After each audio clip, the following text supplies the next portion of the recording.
in the Philippines. When in fact, naabutan niya pa nga kung na-search nyo yung mga World War II.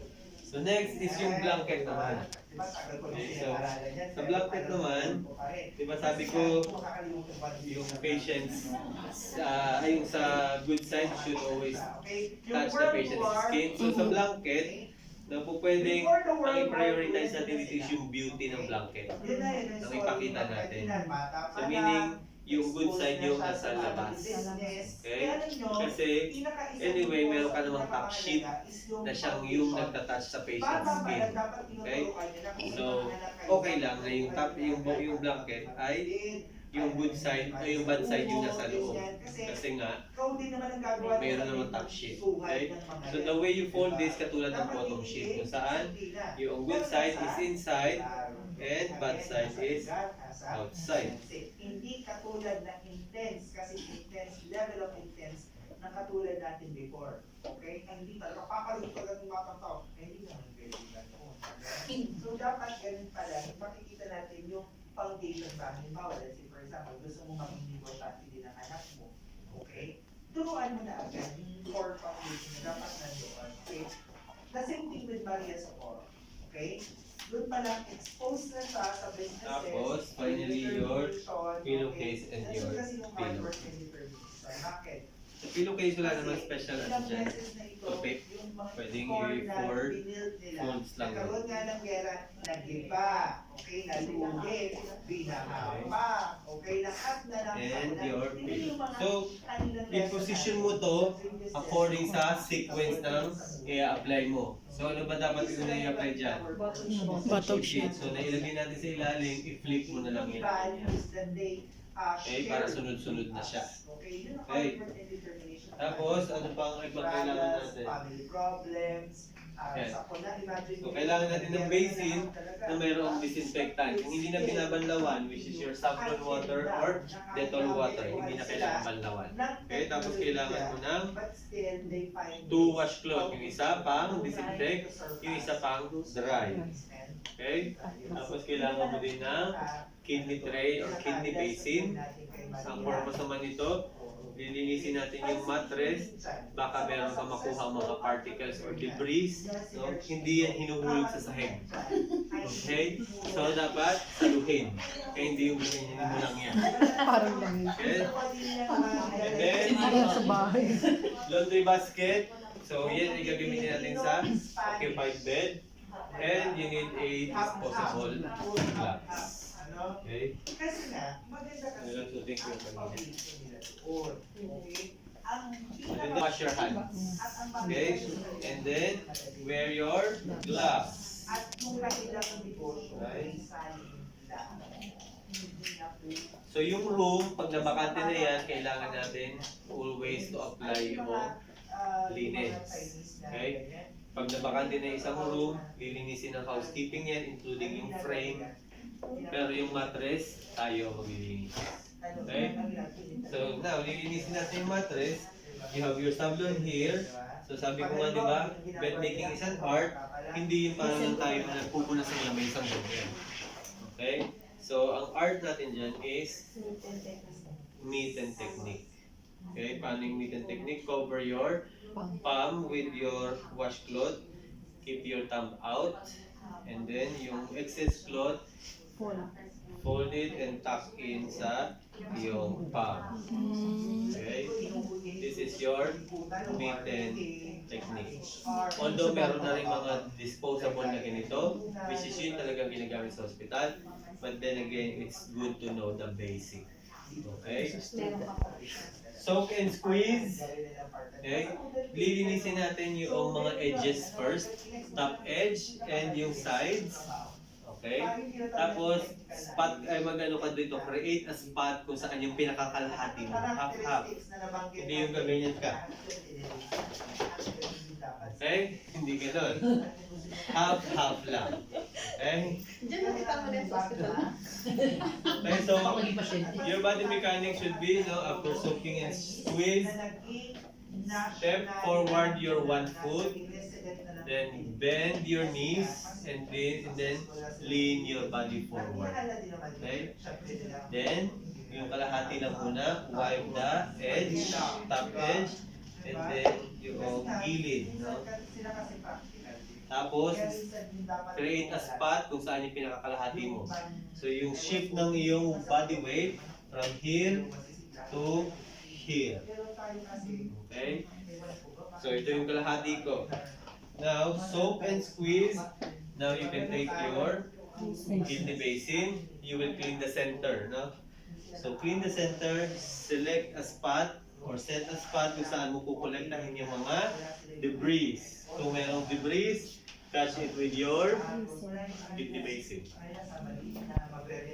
Soak and squeeze. This time you will work on the bottom part naman. Okay? So, 1 foot forward, bend, and lean forward. Kalahati lang. Tapos, ito yung kalahati ko kanina. So, stop ako dito. Okay? Soak and squeeze. Center na naman ng bed or ng mattress.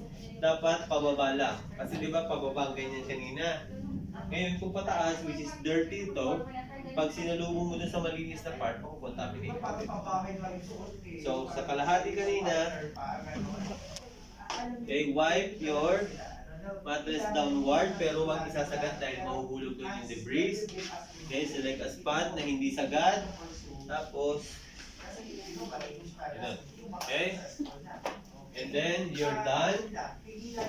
Ang gagawin mo naman is, i-dry mo siya. Okay? Dry. Same procedure pa din naman. Kung paano ginawa yung disinfection, ganun pa din, but your clothes should be dry. Okay? So, hindi ko na siya gagawin, basta ganun pa rin yung procedure. After mo madry yung side na to, pupunta ka dun sa kabilang side to do the same. Alright? So, disinfect mo na yung buong mattress. Set this aside. Kaya sila top 3, top 4. Hawakan mo na lahat. Tapos, remove your gloves and perform hand washing. Kailangan mo mag-gloves ulit? Hindi na, kasi wala namang patient yan. No? Malinis ang kamay mo, malinis ito, ay discard to ha. Kunwari lang dyan lang. Okay? And then now you are ready to apply your linen. Okay? So in applying your linen, huwag mong ganituhin. Ganyan pa. Okay? Siga ka pang nursing assistant. Okay? Proper handling. Sabi ko nga, no touching of your uniform. Proper handling of your linen. And then, apply this vertically. Okay? Patay yung ganon. So this time, hahanapin mo yung hem side. So may dalawang side yung linen natin. Hem, kung saan yung merong opening. Tapos yung crease side, yun yung parang closed part, no? Yung wala kang mahihila. So, hanapin mo yung hem. Okay, so wala yung hem dyan, ito yung crease kasi wala kang mahihila, no? So, gawin mo is i-twist mo yun. Kasi dapat yung hem is away from you. Okay? Ayan na si hem. Ito yung hihilahin mo. Now, spread mo na yung linen. Okay? Sunod. Ayan, si Ma'am Amanda. So, pinalagay ko yung hem side away from you para hihilahin mo towards your side. Okay? Sige Tapos, ba? spread mo lang ito doon. Okay, Right? Now, since hindi to fitted sheet, kailangan natin i-secure yung corners para hindi naman dumuktos yung patient. Okay? Make sure lang na hindi magta-touch yung linen sa floor. Pero pasensya na kasi mahaba ito plus hindi natin na aangat yung bed. Prior to ano nakalimutan ko. Prior to starting your procedure, check the wheels of the bed. If locked, tsaka adjust the height to the hip height. Okay? So now we are going to secure going back. So paano natin siya i-secure since hindi ito fitted sheet? So gawin ko muna this time quickly, but ang technique na to is called mitering technique. Okay? So gawin ko muna to quickly and then dyan ko na lang sa side na yun ko ipakita. But this is called what? Mitering. And then tatakin itong lumalaylay na ito lahat. Okay, sa pagta-tuck in lang, kailangan yung knuckles are facing up. Kasi baka masugat ka dun sa mga lata-lata ng kama. Ayun, oh, yes, okay. So, again, isi-secure mo tong side na to by tucking in, no, all the way to the bottom of the mattress. Okay? Tapos, ang imamiter natin itong corner na to by creating a triangle like this. Okay? So, paano yung gagawin, sir? Baka mamaya dito ka mag-grab. Ganyan-ganyan ka dyan, no? So, kung hindi ka makagawa ng miter, adjust ka dito sa mga pantang part na to. Ayan. Ayan, may triangle ka na. Okay? Tapos, ipatong mo yan sa ibabaw. Ito, itatuck in mo to. When you tuck in, no, feet wide apart, and bend your knees, and then tuck in. Okay? So, yan yung security natin doon sa corner. Okay? Tapos dito rin sa bottom part, gawin yan. Kailangan i-pull. Tuck in very well sa ilalim para stretch yung mattress. Tapos create a triangle. And then, put it on the top and tuck in. So, itatuck in natin itong lahat ng sides na to no nakalaylay. Okay? Again, when you tuck in, your knuckles should be positioned up.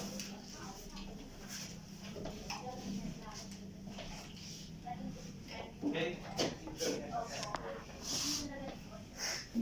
Next is your draw sheets.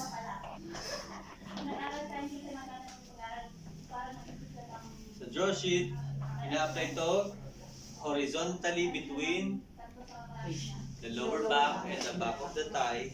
Now, so you look for the hem side. Again, put it away from you para hihilahin mo lang yan dito. Okay. So tatansyahin mo lang kung saan ba yung puwet ng patient dyan. And then spread. And you tuck in.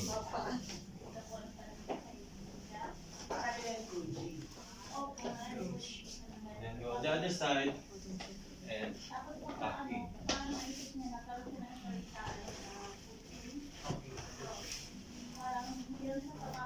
Right? Next, yung optional. Optional.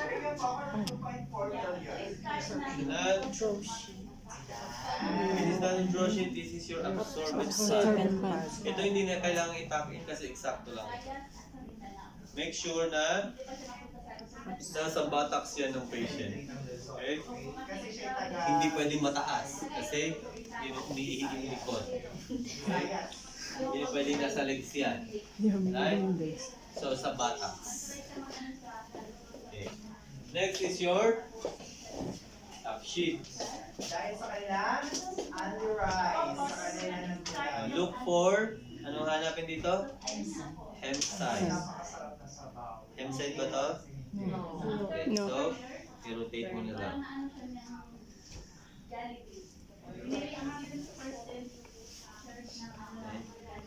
Galing hem side, no? Ang tatandaan naman sa top sheet, yung kamukha nung bottom sheet, no? In-spread natin all the way, no? Sa top and bottom. Ito naman si top sheet ay edge to edge lang ng bed. Edge ng yung top sheet to the edge of the bed. Okay? Tapos, spread mo yan.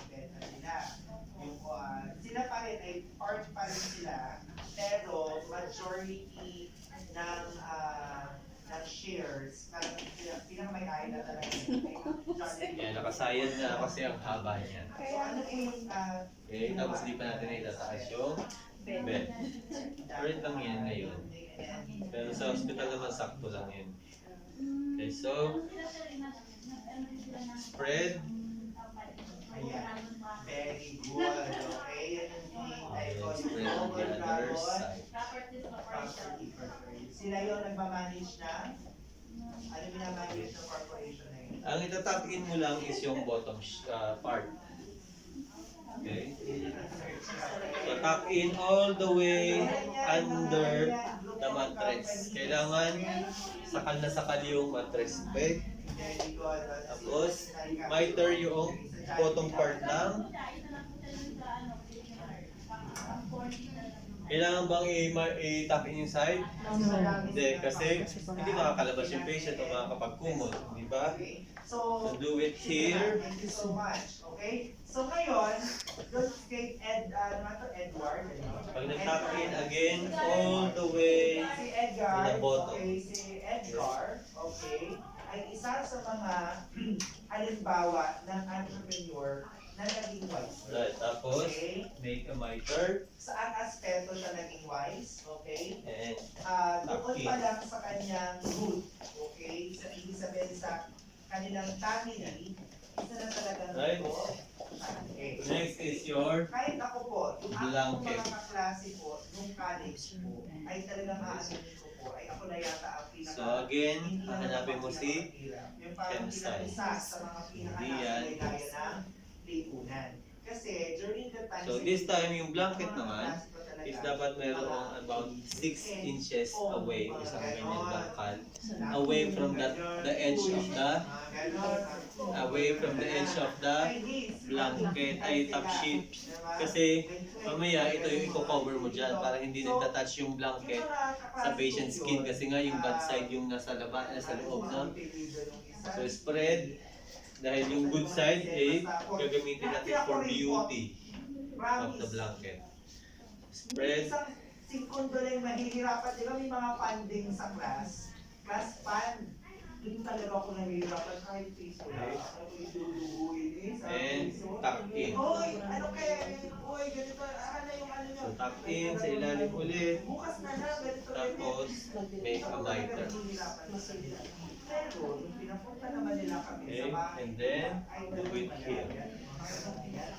Yung mga malaraya, doon ang bahay ng mga bonggang mayayaman. Talaga, nandun ang gold, di ba? Corner nila. Okay, make a miter, triangle, then remind na guys. So kapag ka kayo gumagawa ng miter, na ganyan, huwag gagawin itong ganyan. Yes, pwede, pero again, no, lapag mo yun dyan para naggagawa mo yung iyong body mechanics. Okay? So now, cover this. Okay, para walang nagtatouch sa patient na bad side ng blanket. Diba? So, kasi, Now, your pillow in the pillowcase, no, wag na ipagpag. Okay, wag na iganon. Kasi may mga particles na lilipad. Okay? Tapos, hindi mo ipapasok dito yung braso mo. Madumi yung braso, okay? So, dapat, i-crumple mo lang, i-roll mo lang yan down. Tapos, grab the bottom center of the pillowcase. Tapos, grab your pillow and put on the pillowcase away from your uniform. Baboy, bigay sa lipagan doon, mga kids, magagawa ng mga kids, di ba? Yung mga pakain. And Sila yung mga the way you put your pillow on the bed, nag-aral pa rin now sila sa remember, DNR, mga department. yung opening na to should be placed Para away from the location of the door. So dito ang door, saan ko dapat dito i-place? On the other side. Kasi yung door keeps on opening, no? Tapos yung bacteria papasok. Kung nandito yung opening ng madali makapasok daw yung bacteria. Right? So now you have your linens applied. Now, ipaperform na natin yung si closed bed na kung saan, ang sabi, the blanket and the spreadsheets are drawn up